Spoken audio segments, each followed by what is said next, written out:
Perdre quelqu'un qui nous est cher est l'un des pires événements auxquels nous pouvons faire face durant notre vie. D'ailleurs, rares sont les personnes qui l'acceptent sans réagir d'une manière ou d'une autre. Certaines personnes tombent dans le déni de la réalité et n'arrivent pas à accepter leur perte, d'autres dépriment et se renferment sur elles-mêmes, tandis qu'une autre catégorie ne baisse pas les bras et fait de son mieux pour essayer de changer les choses, ne serait-ce qu'en priant fort pour que la personne revienne à la vie. Le témoignage de ce jeune homme en est la preuve vivante. Advertisement play current time minuit, duration time minuit, remaining time minuit, stream type live loaded, 0% progress, 0% minuit, full screen minuit, mute playback ratin, subtitles off, captions off, chapters raters undefined. Le cœur est l'un des organes vitaux de notre organisme.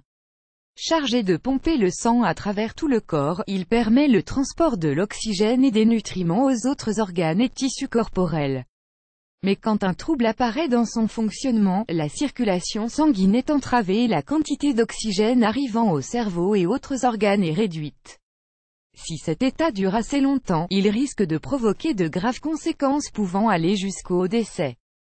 Dans ce qui suit, vous retrouverez le témoignage d'un jeune père de famille, revenu à la vie après un arrêt cardiaque de 45 minutes grâce aux prières de son fils. Add choice ES advertising red invented by Tids. Add choice ES advertising red invented by TEADS. J'ai été sauvé grâce aux prières de mon fils dans la nuit du 4 au 5 août. Melissa Yale a remarqué que son époux de 37 ans n'était pas bien dans son sommeil et qu'il avait du mal à respirer correctement. En s'apercevant que ses efforts pour le réveiller étaient toujours vains, elle vérifie son pouls qu'elle trouve très faible. Elle appelle donc les secours en urgence, en essayant du mieux qu'elle pouvait de maintenir son mari en vie jusqu'à leur arrivée. Transportée à l'hôpital en état de détresse, Tony souffrait d'une arythmie cardiaque et avait du mal à prendre son souffle. Malgré les efforts du personnel soignant pour rétablir des battements cardiaques normaux, son cœur s'arrête complètement de battre et refuse de répondre à toutes leurs tentatives pour le stimuler et réanimer le jeune homme.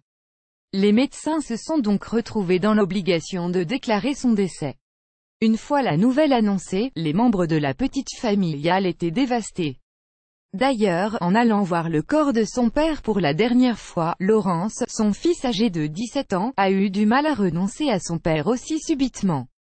En suivant la petite voix au fond de lui qui lui disait qu'il y avait toujours de l'espoir, il fait appel à sa foi en Dieu et commence à prier fort pour son père, en mettant tout son cœur dans ses prières.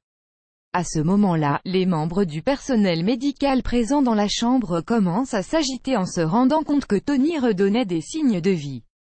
Le miracle a eu lieu, le cœur de Tony avait recommencé à battre après 45 minutes d'arrêt.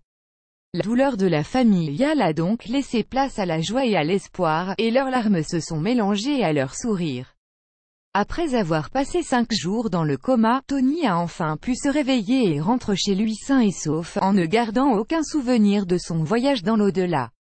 Les médecins qui ont pu suivre son état étaient sans voix devant un cas aussi rare. Les prières sincères du jeune Lawrence ont vraiment réussi à ramener son père à la vie. Ainsi, même si la vie vous met parfois face à des situations où aucune issue ne vous semble possible, il faut toujours faire appel à sa foi et garder l'espoir que tout ira pour le mieux.